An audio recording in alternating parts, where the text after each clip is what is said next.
Hi everyone, today I thought I would talk about what I offer in terms of author school visits. So you might be watching this video because you want to book me and you want to find out a little bit more about who I am, what I do and how you might go about booking me. Or you might be looking for an author in a different area and you want a general idea of how this works. And although I'm going to be talking about the specifics of what I do, it should still give you an idea because really we're going to work in a very similar way. Or you might be an author looking for some ideas of what you could offer if you're new to author visits, and however you're coming to this video, I really hope that it's helpful. So in this video, I'm going to introduce myself and my books, then I will talk a little bit about the workshops that I do, and then I'll finish off by walking you through what happens from when you first make contact through to the visit itself so that you know what to expect. So let's get into it. If you're new to this channel, my name is Emma. I'm a children's author and I also write some non-fiction for adults. But of course in this video, we're going to be focusing on the children's books. So my background is in science. I did a bachelor's degree in marine biology and then I did a master's degree in education. And I've worked as a school teacher since 2008. Most of that experience is as a grammar school biology teacher, but I have worked in so many different kinds of schools, and I will tell you a little bit more about that in a moment. I have been working as an author since 2018. I've published 6 books to date, and there are more in the pipeline. So let me tell you a little bit about my books. The first children's book that I brought out was Lily the Limpet Gets Lost, and this is about this little limpet who goes for a wander and the stone that she lives on is taken by Billy, who is out rock pooling with his gran. So through this story we get a message of putting things back when you're at the beach, so there's a nice environmental link there, and we learn a little bit about what limpets are and how they live, so there's some nice biology stuff in there too. It's written in rhyme, it's a really lovely story and has to be my best-selling title. Then the next book that I brought out is called Milk and Cookies, and this is about breastfeeding, so this has a slightly different topic to my other children's books. In this story, Tilly goes to visit her Auntie Grace, who's just had a baby, and she wonders what Auntie Grace is doing, feeding her baby, and she asks lots of questions. Grace knows lots and lots of animal facts, and she tells Tilly about how all different kinds of animals feed their babies.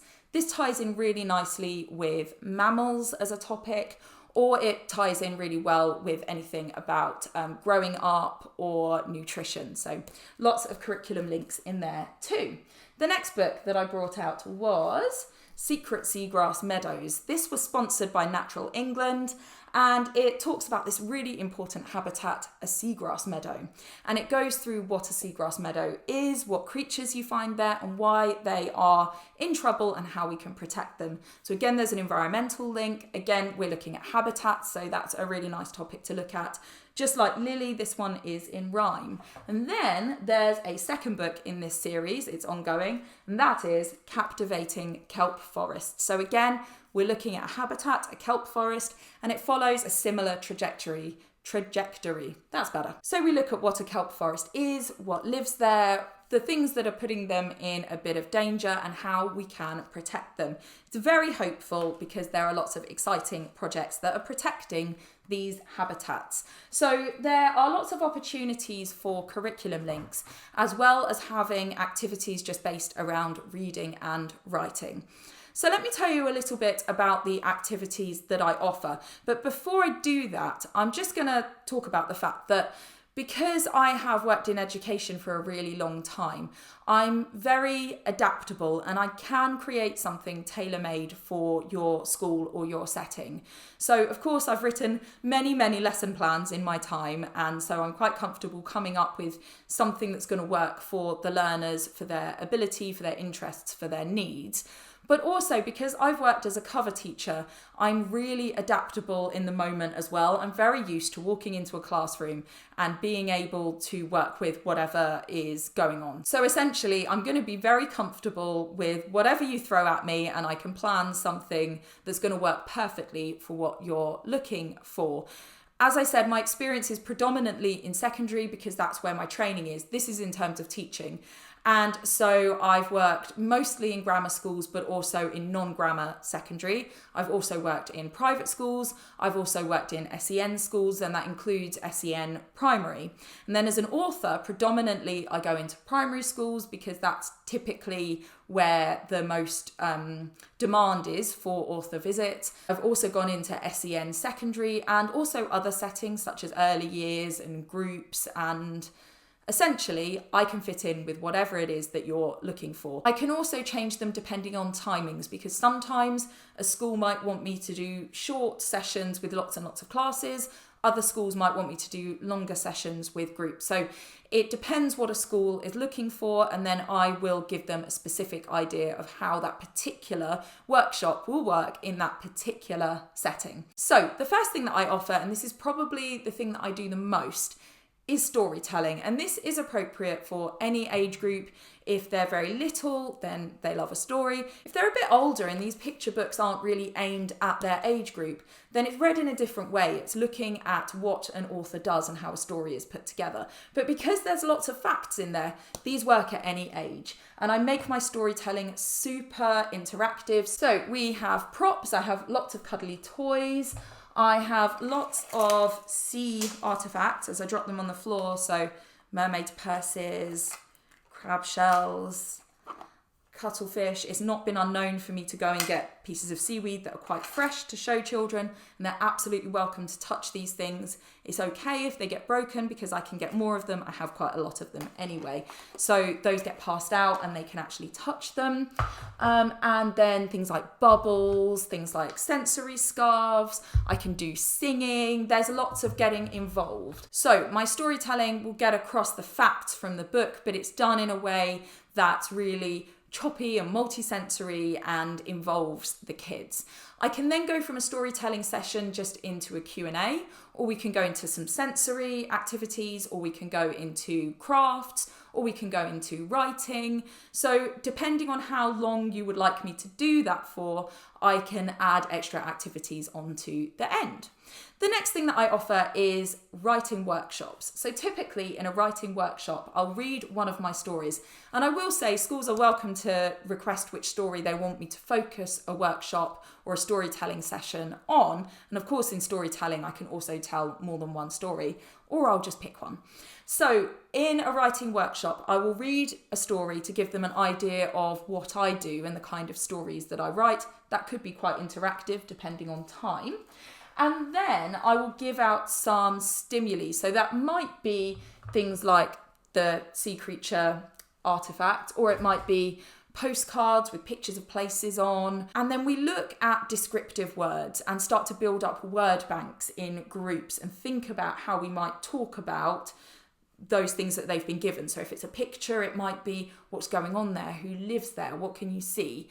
And it's all going to be variable depending on how old the children are. So if they're very young, or depending on their need, that might be very verbal, or it might be looking at more technical aspects of writing for older children. So it really depends. And then we slowly work up to writing a piece. Now I'll give scaffolding and ideas, but I am always happy for the young people to go on their own tangents. For me, it's really important that writing is joyous. And for me, I will always focus on, let's get words down. Let's not worry about them being perfect. Let's just enjoy the process and have fun with it. So if somebody wants to write something, then I'm going to encourage that want to write. And so this writing workshop can work really well for reluctant writers, because we build up to it, and I'm very, very encouraging that all writing is good writing. All writing has a purpose. It's good for us. We don't have to be writing for publication. We can be writing just because it's art and it's expressive and it's creative and it makes us feel good. So reluctant writers, that can work really well. Also, we can look at, as I say, more technical, nuanced writing and trying to improve our writing. I mentioned reading there, and I can also with any of these, look at reading, bring in lots of books, talk about how great books are, and do activities where we look at our favourite books and why they're our favourite books, and recommending books to friends or writing reviews, any of that kind of stuff as well. So a love of reading is also really important. So yeah, storytelling can go into lots of different things, including reading and a love of books, and reading for pleasure, and then writing workshops. The next thing that I offer is an editing workshop. This one is quite interesting because I think it's something that young people can find quite difficult sometimes. So what I would do in this workshop is that I talk about how when we write, it's really helpful to just get words on the page. So I encourage them to just write without worrying about it. So I'll give them some topics or stimuli, and we will do a timed write where it's just, it doesn't matter what you get down, just write any old thing that comes in your head. Don't worry about the rules. Then I guide them through self-editing, getting a friend to peer edit it, and we talk about how that works as an author, so where I work with editors, and how it works for them when they're writing for their classwork. And I guide them through the editing process, and we finish up with a finished piece. Now, at the end of any of these workshops, if they've done writing, I'll always invite them to share, and it's really nice that some of the more reluctant ones are often the ones that want to share the most. So yeah, that's really lovely, and I am really passionate about writing for pleasure and not for purpose quite so much. Another workshop that I can offer is something around careers, so where I talk more about my work as an author, what it's actually like being an author, what the job entails, and then give an opportunity for young people to ask questions about what the job of an author is. And then that can be extended on into thinking about their dream careers and really encouraging them, because I didn't take a direct route into writing, and so it's nice to encourage them that they don't have to have everything all planned out, but to think about, if they do have a goal in mind, how they might take steps towards that goal. So I can do career related workshops and also assemblies as well. And finally, I can do stuff around the sea creatures. So for instance, we could make one of these habitats. I've made rock pools, I've made seagrass meadows, I've made kelp forests, so that can be a crafty thing or it can be a more sensory thing. I've even done where we've made the room into a kelp forest and we have music and we have sensory things and sounds. And so, yeah, it can be super immersive or it can be something that the young person can take home. And we can also instead take a focus on the environmental things and look at rules, like how we can protect our environment, what rules we might have at the beach. We can make posters to be displayed at the beach or in a natural place and look at how we can protect our natural habitats. So there's lots and lots of different things that I can offer. And as I said, all of that is adaptable. And if a school has a particular idea, I'm happy to roll with that as well. Okay, so with all of that said, how might you go about booking me and how does that process work? Well, I work through an agency. So what you would need to do is to contact the agency first. You can contact me and I will give you some details, but I'm going to point you towards the agency and you will get in touch with them and they will let you know how much it will cost, available dates, and get everything organised with you. They'll contact me and say, are you available? Is this going to work out for you? And if I give the nod, they go back to the school and then the school say, yeah, great, and everything is all confirmed. At that point, the agency give me the contact details of the school and I'll get in touch to say, hi, thank you for booking me. And what kind of things was it that you were looking for? So we can have a talk about how you think the day might run. So what ages, what size groups, what timings, and give me a rough idea of the kind of workshops that we're looking at so I can start planning. At that point, we probably won't talk very much until a bit closer to the visit itself. So about a month or so before the visit, I will get in touch for two reasons. First of all, to firm up those plans if we haven't already. So make sure that we know timings, group sizes, ages, needs, anything that I need to know. And then I can come back to you with a more specific plan of exactly what workshops I'm doing, what activities I'm doing, and if I need anything from you. So that will all be organised and sorted out, so we all have a plan.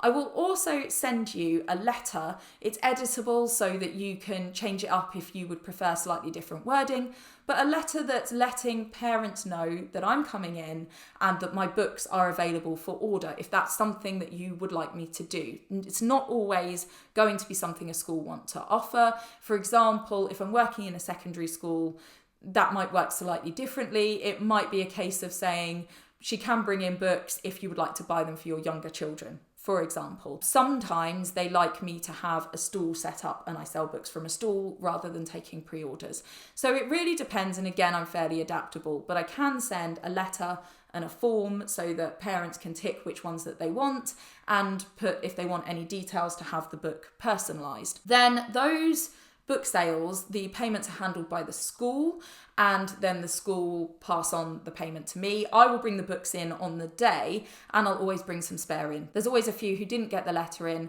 or there's sort of families who suddenly decide at the last minute, or sometimes members of staff want to buy a book. I'll always have a whole load of books with me, and equally I'm always happy to send them on. It's not a case of visits done, you can no longer buy the book. You absolutely can, and I have definitely sent boxes of books after the event. So, as I say, we have a letter, we have an order form, we get all of that set up. If the school need to check any details with me, such as my DBS, or they need any information from me ahead of the visit, then I provide all of that. So there's lots of communication back and forth just to make sure that everybody knows what's going to happen. On the day, I turn up and then we do whatever it is that you have booked me to do. In case you're wondering, in terms of what I need, a break here and there is great. I have done visits where it's fairly and the next one and the next one. So some little spaces, to be fair, following the school day is fine. So a break time and a lunch time is no problem. But yeah, some little breathers to have something to drink and go to the loo is very appreciated. And it's really helpful for me to know where I can be in those rest times. So can I go to the staff room? Do I have to be escorted around? Because sometimes that's the case. Or am I able to just go? And what your expectations are in terms of when I'm on site. So if I've got somewhere where I can go and eat my lunch and just chill out for a bit, then that's fantastic. So yeah, that's really helpful at the start of the day to just know anything that I need to know about moving around the school, where I can be on breaks, where the loos are, can I make myself a coffee, that kind of stuff. That really helps to just make it really comfortable. Then typically at lunchtime, I'll sort out any book orders. So if I've had the information in advance, those will already be signed and ready to go. If I've received that on the day, then I'll get those all prepared during lunch and then hand them over so that they can go home with the children that day. So typically that happens at lunchtime. And then if the school would like me to, at the end of the day, I can stay behind and have a stall or whatever it is that they would like me to do. In terms of working hours, I typically work the same hours a supply teacher would. So I will be there at 8:30 in the morning, and I will leave once all of the children have gone. But I'm also bookable for shorter periods of time. I don't only do whole days. I can do a half day, I can do an hour. Again, it's super flexible. Now, I probably should talk a little bit about travel, and perhaps I should have said at the start that I'm based in Kent in the UK. So most of my work is relatively local to me. I'll travel all over Kent, I'll go to London, I'll go to Sussex, but beyond a certain distance, then I start to charge for travel. And if you wanted me to go further afield than that, then it will incur costs for somewhere for me to stay. All of that would be negotiated with the agency. So they would talk to you about any additional costs in terms of travel and accommodation. So I absolutely can travel, but it will depend on your budget. But a way that things can work is that schools can group together. And one of the things that my agency does is try to get visits in a similar location. Or if I've travelled really far one day, then I travel less far another. But for instance, if a school in, Cheshire wanted me, then they might try and see if another school in the area wanted me. And then we can start to share some of those travel costs and accommodation. What you can do to make it more affordable as well is a group of schools in the same town, for example, could all have me for an hour each, for example, allowing for travel in between. So I could do an assembly at each, and then you all share the travel costs. So there are ways of doing it if you need to bring things into budget and you're a little bit further away. But again, that's all talking to the agency and negotiations with them. If you're looking at other authors, some authors work with agencies and some don't, and you will go direct to them. But it's a case of negotiating what date, what price, and what is it you'd like them to do. And once all of that is firmed up, then you can go ahead. One last thing to say, once the visit is over, I will ask for some kind of evaluation. Sometimes I ask on the day. So I'll give teachers a sheet to ask them to fill in, and I can hopefully use some of the quotes from that. Or I might give out little notes and encourage children to write comments or staff to write comments that, again, I can then use in my advertising of my school visits. But it's also really nice to know whether things are as you expected, whether you've really enjoyed it, and if you have any comments on ideas that you might have going forward. So yeah, I do ask for an evaluation at the end, and it's all very nice. I hope that that's answered your questions. As I say, generally I do a lot of stuff around the joy of writing. I do a lot of stuff around underwater habitats, and that can absolutely just be geared towards any age, from toddlers up to, I do adult talks as well about my work as an author. So it's very, very flexible, and I absolutely love doing author visits. It is a sheer joy, and I really look forward to hearing from you if you're thinking about booking me. As I said, the links will be in the description, and I hope to hear from you. I hope this was helpful. Please hit like. Don't forget to leave a comment if you have any thoughts on author school visits. Thanks for watching, and I'll see you all soon. Take care.